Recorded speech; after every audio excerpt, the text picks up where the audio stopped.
आपण ही दृश्य पाहतोय। राज ठाकरे यांची थोड्याच वेळात पत्रकार परिषद सुरू होणार आहे।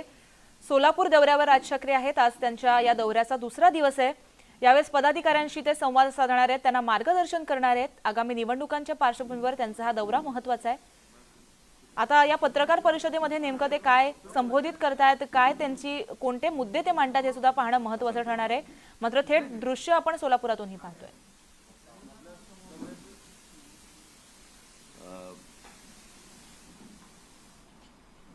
येणाऱ्या विधानसभेच्या निवडणुका आणि या निवडणुकांच्या दृष्टिकोनातून हा माझा महाराष्ट्र दौरा सुरू झालेला आहे। साधारणपणे प्रत्येक मतदारसंघाची छानबीन केली जाईल, परिस्थितीचा आढावा घेतला जाईल आणि मग त्याच्यानंतर पुढे किती जागा लढवायच्या आणि काय लढवायच्या सर्वसाधारणपणे आम्ही एक 250 ते 250 जागा पक्ष लढवणार। हे काय पहिल्यांदा होत नाही, याच्या अगोदरही लढवल्या जातात। 2009लाही लढवल्या होत्या आणि 2014लाही लढवल्या होत्या।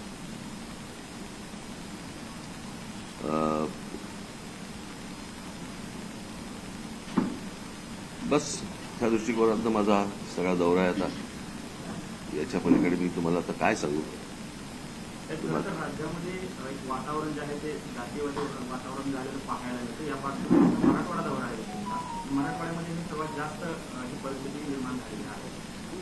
आपण काय मेसेज देणार आहात आपल्या ह्या संपूर्ण दौऱ्यातून? मतदारांना काय कशा पद्धतीने आव्हान? काय आपण पहिली गोष्ट बघितली पाहिजे की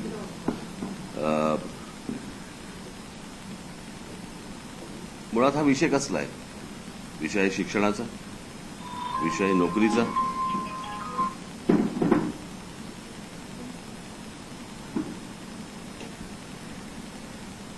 महाराष्ट्रातल्या भूमिपुत्रांना नोकऱ्या मिळाल्या पाहिजेत, चांगलं शिक्षण मिळालं पाहिजे। मला असं वाटतं की ह्याच्यामध्ये जात येते कुठे?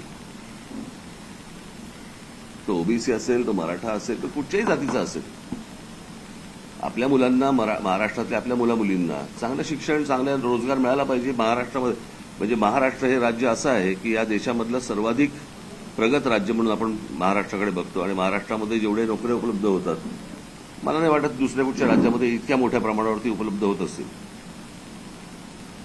आज बऱ्याचशा गोष्टी जर समजा आपण बघितल्या तर या म्हणजे ज्याला आपण खाजगीकरण करतायत, केंद्र सरकार काय करतंय आणि सगळ्याच, आता या खाजगी ज्या संस्था आहेत इथे आरक्षण आहे का? खाजगी ज्या शिक्षण संस्था आहेत इथे आरक्षण आहे का? मग नेमकं किती प्रमाणामध्ये आरक्षण आहे आणि किती जातींना ते मिळणार आहे, किती मुलांना मिळणार आहे, किती मुलींना मिळणार आहे, किती नोकऱ्या उपलब्ध होणार आहेत, हे जर आपण तपासणार आहोत का? की फक्त माथी भडकवून फक्त मतं हातामध्ये घ्यायची एवढाच फक्त उद्योग आहे? आपण मला असं वाटतं काही गोष्टी नीट समजून घेतल्या पाहिजेत। हे सगळं जे राजकारण चालू आहे हे कोणाच्या ना कोणाच्या तरी खांद्यावरती बंदुका ठेवून फक्त राजकारण सुरू आहे आणि मतं फक्त हातामध्ये घेणं सुरू आहे। याच्या पलीकडे ना त्या आपल्या ओबीसी असतील, नाही तर मराठा असतील, नाही तर अजून कुठच्या मुलामुलींचा ह्याच्यामध्ये विचार नाहीये। हे फक्त मतांचं राजकारण आहे। मला असं वाटतं प्रत्येक समाजाने ही गोष्ट समजून घेतली पाहिजे की हे आपल्याला मूर्ख बनवत आहेत आणि ह्याच्यातनं हाताला काही लागणार नाहीये।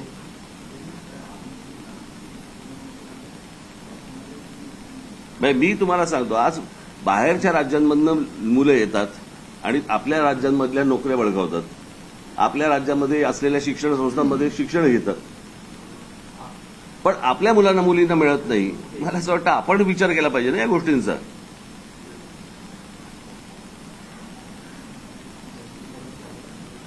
आणि मग या शिक्षण संस्थांमध्ये या मुलामुलींना का नाही आपल्याकडे शिक्षण मिळत, बाहेरच्या मुलांना का मिळतं? मग ते सगळ्या गोष्टी पैशावरती येतात। म्हणजे मूळ विषय राहतोय बाजूला आणि आपण कुठेतरी विचित्र भरकटत जातोय आणि भरकटणं नुसतं नाहीये, हे विष कालवणं आहे। मध्यंतरी तुम्ही देखील पाहिलं असेल, मी पाहिलं, लहान लहान मुली बोलत होत्या त्या जातीच्या याच्यावरती की आमची मैत्री तुटली आणि ह्या सगळ्या गोष्टी झाल्या। हे भीषण आहे।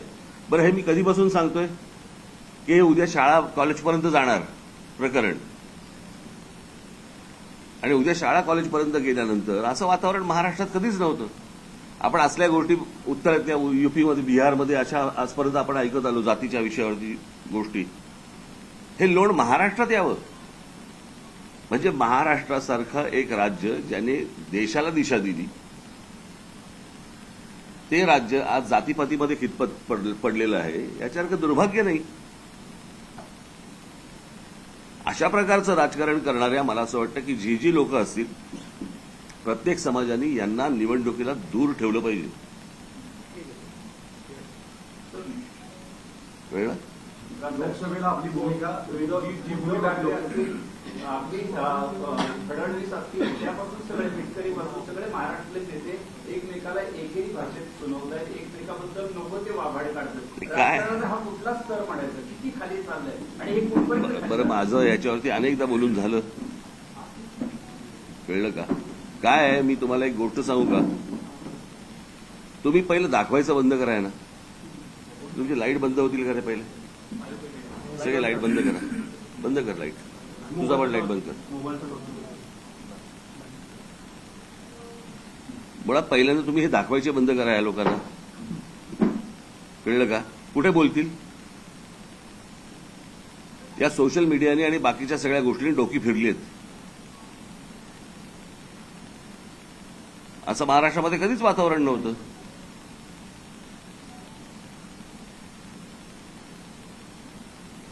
त्याच्यामुळे मला असं वाटतं की पहिली जबाबदारी तुमची येते. सकाळी घराच्या बाहेर जाऊन जे उभे राहतात ना, ते राहायचे बंद करा. आपोआप बोलायचे बंद होतील. तुम्ही गाळणं लावा ना पहिलं त्याला.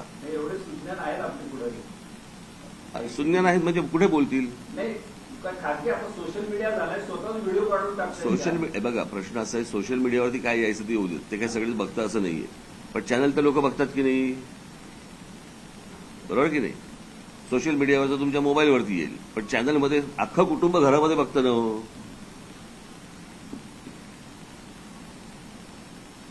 एकदा करून तर बघा प्रयोग.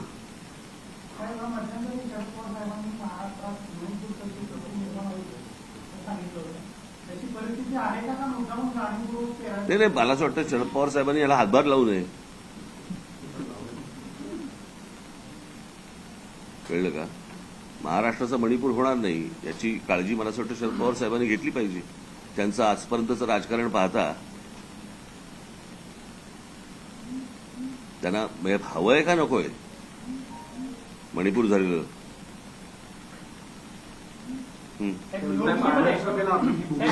थांबा जरा 1-2 मिनिटं.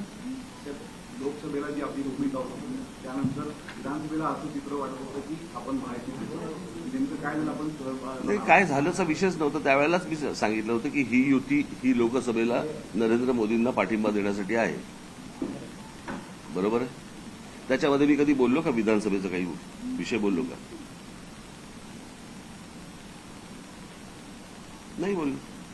साहेब, मोदी सरकार येताना भ्रष्टाचार संपू, महागाई कमी करू ही सुद्धा आश्वासन दिली होती, बेरोजगारी संपू ही तिन्ही सोडली. बाकीच्या कृतीवर म्हणजे बाकीच्या मुद्द्यावर मी 2009ची माझी भाषणं काढून बघा. कोणी मला साथ नाही दिली.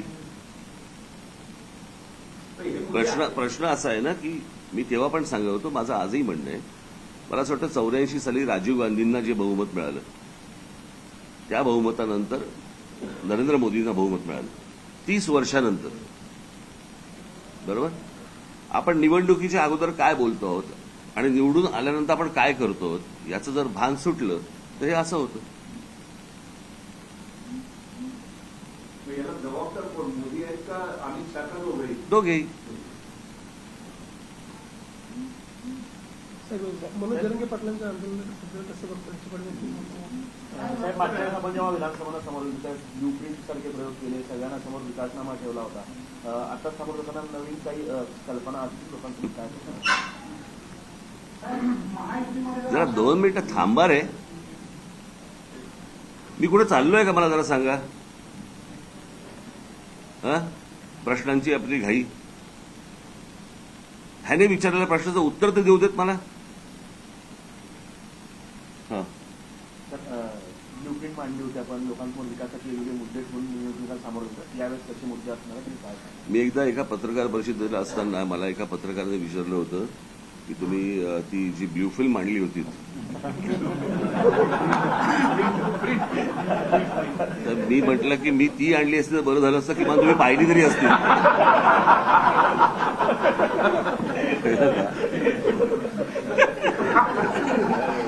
ते ब्ल्यूप्रिंट आणेपर्यंत मला सगळेजण खोचकपणे विचारायचे काय ते ब्ल्यूप्रिंटचं काय झालं, ते ब्ल्यूप्रिंट कुठे गेली. ते ब्ल्यूप्रिंट अजून आलेली नाही. ज्या दिवशी आणली त्याच्यानंतर आजपर्यंत मला कोणीही पत्रकारांनी प्रश्न विचारला नाही या ब्ल्यूप्रिंटचं काय झालं किंवा कोणी वाचली काही नाही. मी म्हटलं ते दुसरं आणलं असं बरं झालं असतं, घराघरात पाहिली तरी असती, आतापर्यंत पाठ पण झाली असते तुमची.